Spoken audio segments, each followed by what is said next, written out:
e saranno ancora frequenti fenomeni possibili un po' su tutto il territorio nazionale. Per ora è tutto da ilmeteo.it, dove il fa la differenza. Tutti i dettagli sulla nostra app. Una buona giornata da Alessandra Tropiano. Avete ascoltato le previsioni del giorno. E parliamo adesso, come vi accennavo poco fa, della vicenda giudiziaria di Angelo Massaro, che nel 1997 viene condannato per l'omicidio di un amico, passa 21 anni in carcere, anche e soprattutto a causa, pensate, dell'errata interpretazione di una consonante in una poco simpatica parola contenuta in un'intercettazione. L'avvocato Salvatore Maggio, che comincio a salutare perché dovrebbe già essere in collegamento con noi. Grazie avvocato, innanzitutto, e buongiorno.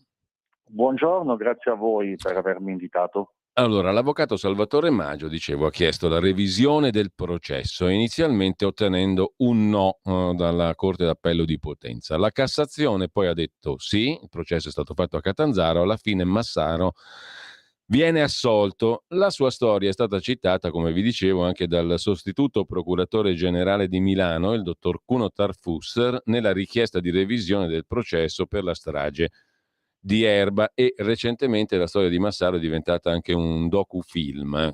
Sentiamo il trailer e poi abbiamo la nostra discussione, la nostra conversazione con l'avvocato Salvatore Maggio.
Allora, questo è il trailer del docufilm che è stato fatto sulla vicenda di Angelo Massaro con l'impulso e su impulso di errorigiudiziari.com, che voi ben conoscete perché molto spesso abbiamo ospitato i curatori del sito e le storie raccontate sul sito di Errori Giudiziari. Peraltro questo docufilm fu presentato anche il 20 settembre scorso a Milano e in quell'occasione proprio il dottor Tarfusser assistette alla presentazione del docufilm, lo vide e alla fine ne fu talmente colpito che chiese di prendere la parola e fu invitato a salire sul palco ed ebbe modo di pronunciare queste parole che credo ci diano un po' anche il senso della sua azione di magistrato. Nessuno sa chi sono, ma io sono magistrato del pubblico ministero. Ho fatto per 17 anni il pubblico ministero, ho fatto il giudice alla Corte Penale Internazionale all'AIA, stiamo qui, tranquillo, cioè non deve scapparsi, sono magistrato. E adesso sono qui alla Procura Generale di Milano, volevo solo dire, innanzitutto, credo di essere l'unico delle istituzioni che io mi scuso con lei per tutto quello che è successo.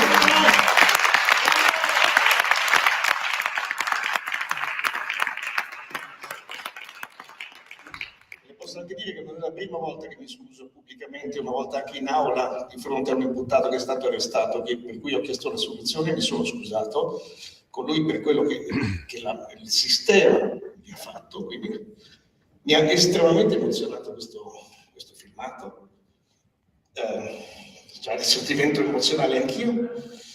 E voglio dire che bisogna fare qualcosa perché questo filmato venga insegnato ai magistrati, cioè venga portato a quella che loro chiamano scuola superiore, non so perché mai superiore, ma la stessa cosa dico del consiglio, che non si capisce perché è superiore, alla scuola della magistratura, perché venga insegnato che oltre alle carte ci sono delle persone. Ecco, tutto qua, basta. Allora, l'avvocato Salvatore Maggio, che è con noi, ha curato la difesa di Angelo Massaro, è stato fondamentale per il meccanismo di revisione del processo che ha portato finalmente alla soluzione di Angelo Massaro, la cui storia poi ripercorriamo. Intanto però, avvocato, nel ringraziarla ancora per essere con noi, le chiedo che impressione le fecero queste parole del dottor Tarfusser in occasione della presentazione del docufilm Peso Morto, si intitola così, che riguarda la storia di Angelo Massaro. E mi permetto anche di chiederle se l'ha meravigliata che il dottor Tarfusser abbia chiesto una revisione del processo, lui, in qualità di procuratore generale, come il codice lo abilita a fare, per la strage di Erba recentemente, no? Perché lì, nelle 58 pagine in cui chiede la revisione, fa riferimento anche, e ci torneremo, al caso Massaro. Avvocato. Buongiorno. Intanto. No, assolutamente non mi ha meravigliato, perché dopo aver avuto il piacere di conoscerlo quel giorno sul palco del cinema Multivision lì a Milano per la presentazione del docufilm, di cui sono peraltro personalmente protagonista, essendo stato intervistato dagli autori del docufilm, e mi colpì particolarmente perché quello che Massaro dal primo momento della sua libertà, dal primo momento in cui ebbe a sentire la sua assoluzione, chiese a viva voce più volte attraverso le emittenti radiofoniche e televisive le scuse da parte di chi aveva sbagliato, cosa che non sono mai arrivate, per cui mi fece enormemente piacere notare che un rappresentante, un'autorità giudiziaria così alta carica come quella del magistrato in questione abbia sentito il bisogno presente in aula di salire sul palco e dire: intanto mi scuso io a nome di tutti. E quindi non mi sorprende affatto che un magistrato di tale portata abbia ritenuto, proprio perché molto spesso si pensa che il magistrato che svolge le funzioni di accusatore, di pubblico ministero o, come in questo caso, il secondo grado di procuratore generale, ritenga e sia molto più vicino alla giurisdizione, chiedendo anche un'assoluzione quando è il caso di chiederla. Per cui la figura di questo magistrato mi ha colpito particolarmente, per cui alla sua domanda rispondo che assolutamente non mi sorprende il fatto che si sia fatto promotore di una richiesta di revisione. Certo. Allora, tra l'altro, motivandola in una maniera che io trovo da cittadino, lo dico, e chiedo anche lì il suo parere, avvocato. Da cittadino io la trovo una cosa di grandissima civiltà, quella che ha fatto il dottor Tarfusser, perché la premessa è: io magistrato, erroneamente identificato come magistrato dell'accusa, perché in realtà per la legge italiana il pubblico ministero è tenuto anche a considerare allo stesso livello degli elementi d'accusa gli elementi che vanno a discolpa dell'imputato, no? Perché questo stabilisce la legge italiana. È sancito dal nostro codice di procedura penale. L'articolo 358 prevede come il pubblico ministero abbia l'obbligo di cercare anche le prove a favore dell'indagato. Per cui è così che si agisce. E tra l'altro lui dice: io non sono il nemico dell'avvocato, io sono la controparte e tutti e due collaboriamo a una medesima cosa, cioè all'applicazione della legge italiana, che stabilisce quel principio che lei ha appena ricordato, no? Ma stabilisce anche che uno va condannato al di là di ogni ragionevole dubbio.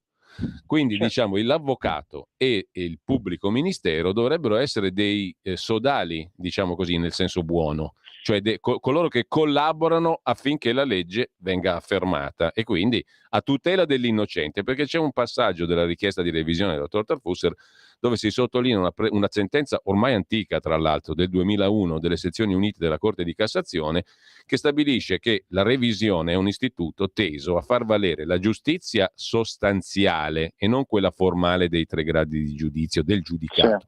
e in secondo luogo la tutela dell'innocente, no? Per cui la prova certo, nuova è anche quella non considerata. Mi pare, avvocato Maggio, che nel caso di Angelo Massaro ci sia stata l'applicazione di questo principio, perché la prova nuova era in realtà una cosa antica, che c'era fin dall'inizio della sua vicenda giudiziaria, no? Sì, adesso le spiego Sì, tecnicamente, ecco. però diciamo che già la sua presentazione è già abbastanza chiara. Ritorno un po' sul concetto che lei ha appena espresso. Sicuramente la funzione del magistrato requirente, quindi quella del pubblico ministero, deve rispondere a quelle finalità che lei ha appena detto. Non sono molto d'accordo sull'avvocato. L'avvocato offre soltanto la sua prestazione in difesa del proprio assistito, indipendentemente dalla verità. Ecco, la verità è perseguita dall'organo giudicante, ma io ritengo correttamente che anche il pubblico ministero lo debba fare. Sì.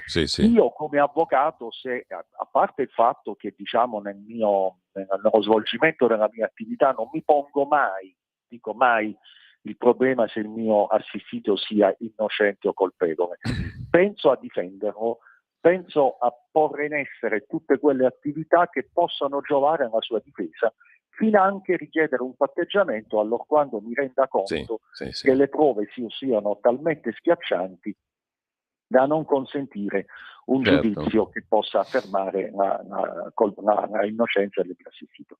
Fatta questa premessa, vengo direttamente a quello che è il tema che lei mi ha proposto, e giustamente ha posto l'accento sul fatto che debbano, ai fini della revisione, intervenire nuove prove. In realtà, così come lei correttamente ha evidenziato nella presentazione del caso Massaro, dopo una declaratoria di inammissibilità da parte della Corte di Appello di Potenza sulla mia richiesta di revisione, la Corte di Cassazione... Ecco, mi permetta, avvocato, di interromperla, ma solo per un motivo narrativo, diciamo così, per capire meglio tutta la storia. Perché come ci ricordava lo stesso Angelo Massaro nel trailer del docufilm, la vicenda inizia nel 95, no? Sì, certo. Quando lui viene arrestato, tra l'altro, mi permetta, poi mi corregga eventualmente, viene arrestato perché già ha avuto qualche esperienza con le indagini in precedenza e in qualche modo, io non dico che è nel mirino, però insomma è un soggetto che gli inquirenti, i carabinieri in quel caso, già individuano come uno che può essere sospettabile, no? In primo luogo. Assolutamente corretto. Sì. Allora, essendo già più o meno nel mirino, e tra l'altro lui si fa già un anno di galera da innocente, precedentemente a questa storia. Se non ho capito male. No, ho capito benissimo, certo. Ripeto, ma in quella fase io non entro. Io lo conosco dopo 17 anni di carcerazione, quando mi colpisce un dato che mi sembra corretto evidenziarlo. Il soggetto che sta scontando una pena cosiddetta definitiva, quindi è in espiazione di pena, arrivato a un certo punto, e cioè quando la pena residua è inferiore ai 4 anni, può godere delle misure alternative che l'ordinamento penitenziario prevede. Ma il presupposto perché queste misure possano essere prese in considerazione dalla magistratura di sorveglianza competente a decidere su questi fatti, ecco, sulla possibilità o meno che il soggetto possa anticipatamente uscire dal carcere con l'affidamento in prova, è che il soggetto riveda criticamente il proprio passato deviante. È proprio questa la terminologia corretta, cioè in sostanza ammettere a debito e si penta di quello che ha fatto. Io quando lo vado a trovare nel carcere... Ecco, lei quando è che entra in questa storia, diciamo? Entro dopo una lettera che lui mi invia dal carcere di Melfi in Basilicata e mi chiede di incontrarmi. Io gli rispondo chiedendomi che cosa volesse e che quale fosse. Quando apprendo che in realtà gli mancano 4 anni alla fine della sua pena, gli dico che è inutile che io lo vada a trovare, perché tutto sommato, e lui mi dice: avvocato, la prego, mi venga a trovare, insomma, onorerò il suo impegno. Quindi lo vado a trovare e mi colpisce questa pervicacia di questa persona che dice: io so che posso uscire subito, fra 2 o 3 mesi, però io non me la sento di accusarmi un fatto che non ho mai commesso pur di ottenere quanto la legge mi potrebbe dare solo se confessassi un fatto che non ho mai commesso. Ecco, questo lui non ha mai confessato nella sua storia giudiziaria? No, assolutamente no. Se è protestato innocente dal primo istante, io poi ho riletto tutte le carte processuali, e quindi insomma, ho conosciuto in quel frangente e mi sono convinto. Ecco, quando che ero lei di fronte. approccia queste carte, le legge, cosa scopre? Ecco, scopro innanzitutto che era stata decisa la sua condanna sulla base di una intercettazione che ben si poteva, ma non sapevo che fosse stata mal interpretata, che ben si poteva fraintendere, perché come lei ha detto all'inizio correttamente, è stata scambiata una consonante. Ecco, facciamo proprio la citazione. Allora, lui parla con la moglie, questa intercettazione è un anche colloquio. Sì. Sì, prego, avvocato. No, anche perché obiettivamente lei ha detto effettivamente che era fra i possibili sospettati, per cui era stato posto sotto controllo la sua utenza telefonica. Bene, Sì.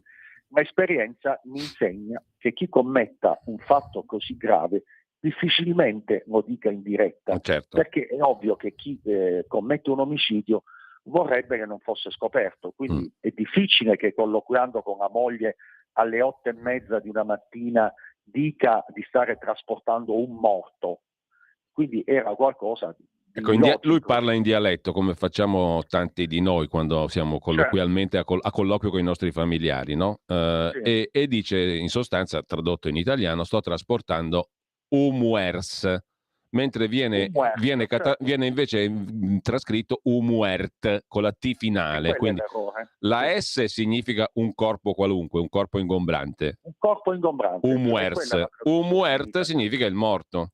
Il morto, certo. Sì, è così. È Allora, stata mi scambiata, scusi, mi perdoni, avvocato, ma io da cittadino mi domando, ma com'è possibile che uno si faccia 21 anni di galera per una consonante? Perché va benissimo il fatto dell'intercettazione interpretata come il morto, ma poi ci saranno state necessarie altre prove, no? Io ho anche letto che Assolutamente. c'erano dei testimoni che avrebbero comunque potuto asseverare, garantire, cioè testimoniare che lui... È stata rinunciata perché la difesa, mi sembra corretto evidenziare i nomi dei difensori che lo hanno difeso nel processo di primo grado, sicuri che il processo sarebbe andato a buon fine, hanno addirittura rinunciato a sentire i testi a discarico e soprattutto hanno rinunciato a far valere una prova d'alibi che io poi ho trovato successivamente, che portava prepotentemente lontano dal luogo in cui una vittima, presunta vittima, perché bene dirlo, il corpo della vittima non è mai stato ritrovato, lo vedevano lontano da oltre 25 chilometri dal luogo dove era stato portato via il Fersurella. E quindi c'è stata una decisione. In più il collaboratore di giustizia dell'ultima ora, prima che la Corte d'Assise di primo grado entrasse in Camera di Consiglio, il quale viene portato in udienza dal pubblico ministero, che rappresenta derelato, cioè dichiarazioni assunte da altri che indicavano il Massaro come l'autore responsabile di questo caso. Ecco, all'epoca dei fatti non era ancora entrata nell'ordinamento italiano la legge che stabilisce che la condanna può essere comminata soltanto oltre ogni ragionevole dubbio, se non sbaglio, no? Perché siamo nel 2006. Sì. Nel 2006 è entrata nel nostro ordinamento, però il concetto... Anche se non è cambiato molto. Appunto, dico, il concetto però era lo stesso, diciamo, no? Come si fa? È ovvio. Lei che idea si è fatto, avvocato, del perché sia accaduto un errore così colossale?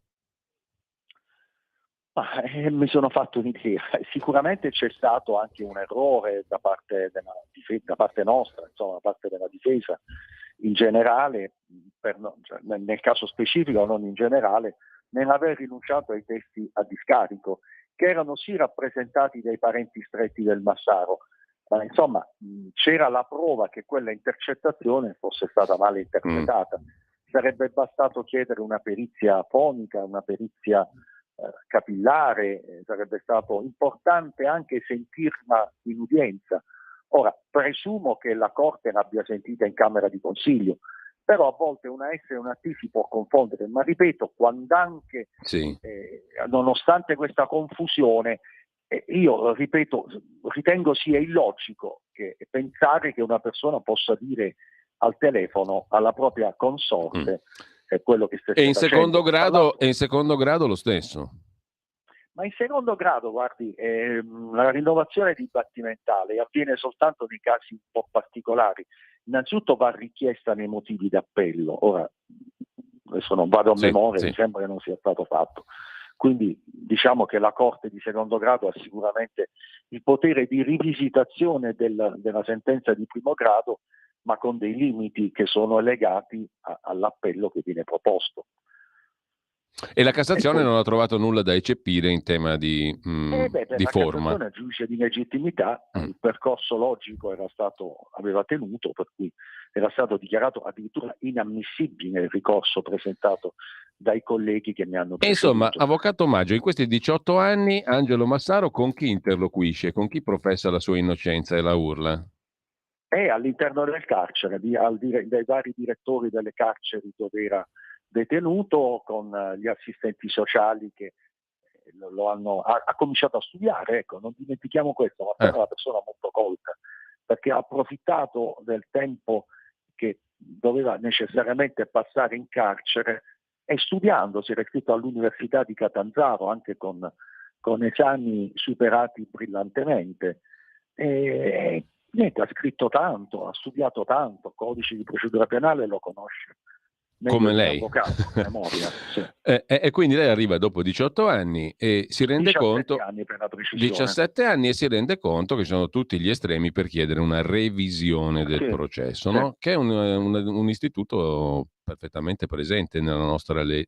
Assolutamente. Perfettamente previsto. Però ci vogliono ben 3 anni, e questo il dottor Tarfusser lo nota nella sua richiesta di revisione per il processo Erba. La di revisione è dichiarata inammissibile dopo un anno. Ecco, qualche amico avvocato mi ha detto che questo è di default, cioè di base quando tu fai una richiesta di revisione 9 su 10 te la bocciano in prima istanza, per cui devi rivolgerti alla Cassazione, come ha fatto lei sostanzialmente. Certo, certo, è così. E la bocciatura in base a quale argomento viene fatta? Cioè, c'è un bisogno, la Corte d'Appello di Potenza, esattamente il 21 ottobre del 2015, dichiara inammissibile la richiesta che lei ha presentato per conto di Angelo Massaro, no? Perché? Deve motivarla? Ma motiva in modo errato, da qui poi il ricorso per Cassazione accolto dalla Cassazione, devo dire molto attenta. Mi piace sottolineare sia per il procuratore generale che lei mi ha un nome così difficile da pronunciare da parte mia, ma insomma molto preparato. Insomma, in sostanza la Cassazione è entrata in questo caso non nel merito, ma ha rilevato l'errore in cui è in corso la Corte d'Appello di Potenza nel momento in cui ha statuito come gli elementi che avrebbero potuto essere portati al giudice di primo grado sono stati rinunciati, cioè la difesa ha rinunciato a sentirli e quindi erroneamente ha ritenuto che non ci fossero elementi nuovi, perché questo credo sia il punto da sottolineare.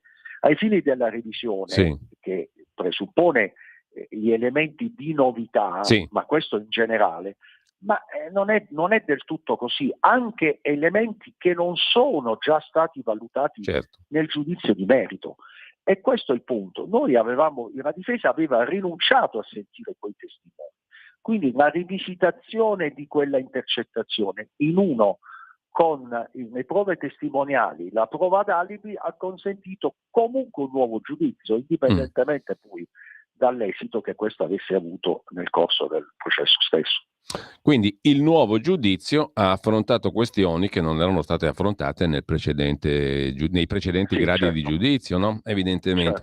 E in questo caso, come sottolinea il dottor Tarfusser nella sua pagina in cui ricorda questa vicenda, la prova nuova non è quella scoperta solo dopo la sentenza definitiva di condanna, ma quella che c'era anche prima e che però non è stata valutata, come lei ha ricordato appena adesso. È così, ha perfettamente ragione. Ed è il caso di questa intercettazione telefonica male interpretata che era già in atti. Quindi mi viene da dire, avvocato, in questo caso c'è stata la revisione è possibile, quindi in base alla nostra legge, per fortuna, anche quando magari non è stata fatta la difesa correttamente dell'imputato da parte dei suoi avvocati all'epoca, all'origine. Mettiamola così diciamo, un po' sì. grossolanamente, diciamo. No, ma è chiara l'idea, certo è così. Quindi non è solo il riconoscimento di un errore del magistrato o dei gradi di giudizio, ma anche, diciamo così, dell'altra parte, la parte della difesa. Questo a garanzia di quel principio che ricorda, diciamo, il dottor Tarfusser, non so quanto sia praticato nelle aule di giustizia, lo chiedo a lei, avvocato, il principio è quello della suprema tutela dell'innocente, no? E Assolutamente. della giustizia sostanziale e non formale. La ricerca della verità, sostanzialmente. Esatto. Certo. Questo è un principio che lei vede rispettato generalmente o no? Non sempre. Molto spesso sì, qualche volta no, o molto spesso no e qualche volta sì, ma insomma diciamo che vorremmo tutti che la verità sostanziale coincidesse con quella processuale e molto spesso il magistrato è anche costretto a basarsi sulle prove che gli vengono portate e quindi sotto questo aspetto è necessario avere uomini come il magistrato di cui lei sta parlando e difensori che abbiano una caratura professionale tale da consentire il magistrato della giudicante di poterlo fare in modo assolutamente corretto. 3 anni per il solo giudizio di revisione, sottolinea il dottor Tarfusser. Sono tanti? Sono pochi? Lei cosa ne pensa, avvocato Maggio? Beh, guardi, se considera la inammissibilità di potenza, il ricorso per Cassazione, la fissazione dell'udienza a potenza, l'accoglimento del ricorso con rinvio alla Corte d'Appello di Catanzaro per il processo. Mi piace sottolineare che poi nella seconda fase, quella del giudizio a Catanzaro, sono stato affiancato all'avvocato Salvatore Stagliano, che è un carissimo collega di Catanzaro, molto molto bravo, e quindi sì, tutto sommato i tempi più o meno sono quelli. Certo, a conti fatti, dopo una sentenza assolutoria probabilmente avremmo gradito una più celere definizione, ma insomma diciamo che la Corte d'Appello di Catanzaro è stata velocissima e mi piace sottolineare un aspetto, al termine dell'istruttoria, al termine del processo, non ricordo il nome, ma il procuratore generale di Catanzaro, al pari di quello di Milano, chiese l'assoluzione di Massaro. Mi piace sottolinearlo questo perché insomma lo stesso mi colpì molto la requisitoria del procuratore generale di Catanzaro, al quale poi ho avuto modo di porgere i miei ringraziamenti e mi ha risposto come mi aspettavo mi rispondesse. Mi disse: ragazzi, non mi devi ringraziare, io ho fatto il mio dovere, mi sono convinto che questa persona era innocente e ho chiesto io l'assoluzione. Quindi questo è un dato che mi piace sottolineare. Non ricordo il suo cognome, ma lo ricordo con davvero in modo esemplare. Peraltro, avvocato, abbiamo ancora oggi un assassinio impunito, mi sembra, no? Beh sì, perché a conti fatti non aver commesso il fatto, anche se è morte presunta, perché il cadavere non è stato mai ritrovato. Ecco, lei parlava prima delle scuse, il dottor Tarfusser le ha fatte pubblicamente con convinzione. Chi invece le doveva fare, secondo Angelo Massaro, non le ha fatte. Mi pare che sia anche defunto un magistrato tra quelli coinvolti in questa storia, però le chiedo, ad oggi è stato risarcito per ingiusta detenzione il signor Massaro? Guardi, il Massaro mi chiede di non rispondere a questa domanda. Le chiedo scusa, ma ci mancherebbe. È un fatto insomma molto personale, per cui lascio a lui. Chiaro che è stata presentata domanda, insomma ritengo di sì, comunque che avrà diritto a un indennizzo per errore giudiziario, quindi sicuramente sì. Ecco, tra l'altro io ho visto i numeri forniti da errorigiudiziari.com con i quali spesso collaboriamo, sono numeri che continuano a mantenersi tra i 600, i 900 e i 1000 casi all'anno di errori giudiziari, no? Che sono, non so se siano tanti o pochi rispetto ai sistemi giudiziari di altri paesi, ma a me mi sembrano molto elevati come numeri. Tantissimi. Appunto. Sono tantissimi, perché ripeto, ho detto prima che vorremmo tutti che la verità vera, quella sostanziale, coincidesse con quella processuale, ma insomma ci sono molti Ecco, mi casi faccia di capire una cosa, avvocato, per concludere la nostra conversazione e magari per riaggiornarci un'altra volta con lo stesso signor Massaro. volentieri. Ecco, mi faccia capire perché c'è questa cultura, no? Perché lei avrà visto anche le reazioni alla richiesta presentata dal dottor Tarfusser sulla vicenda Erba, che certamente ha avuto un'eco mediatica incredibile. Lasciamo perdere. Assolutamente superiore a quella di Massaro, certo. Certamente, però quello che mi stupisce, e lo dico sinceramente, nonostante ci abbia qualche annetto di esperienza sulle spalle con questo mestiere, è il fatto che dopo Tangentopoli, dopo tutte, diciamo, le vicende giudiziarie che abbiamo vissuto, il caso Tortora, adesso metto insieme cose eterogenee, però si fatica ad affermare un principio per cui un principio elementare, cioè quello di garanzia reale del cittadino, ma a beneficio del cittadino. Cioè l'istituto della revisione, in fondo, è una garanzia per una giustizia più giusta, più vera, più corrispondente Certo. appunto alla realtà. Cioè, quando si usava lo slogan giustizia giusta, si intendeva, credo, anche questo. Perché secondo Certo. lei, avvocato, si fa così fatica culturalmente a entrare in questa logica? Perché se tu Ma fa scardini, riferimento diciamo, all'opinione pubblica, dice lei, o no, no, alla proprio come opinione pubblica, come mass media, come i mass media sono generalmente, diciamo, tutti a favore della pubblica accusa, 9 volte su 10. Cioè, se uno Sì, viene presentato come colpevole, quello è il colpevole, talvolta diventa il mostro. sì, Mm. sì. È molto più facile, diciamo, una rappresentazione di questo tipo che non il racconto invece di una necessità che è quella, per esempio, di rivedere le cose quando non stanno in piedi, no? Cioè da lì la Sì. revisione. Ecco, perché questa cosa culturalmente secondo lei non ci entra nel sentire Ma perché è comune? radicata nella storia dell'umanità Mm. l'idea di avere un colpevole.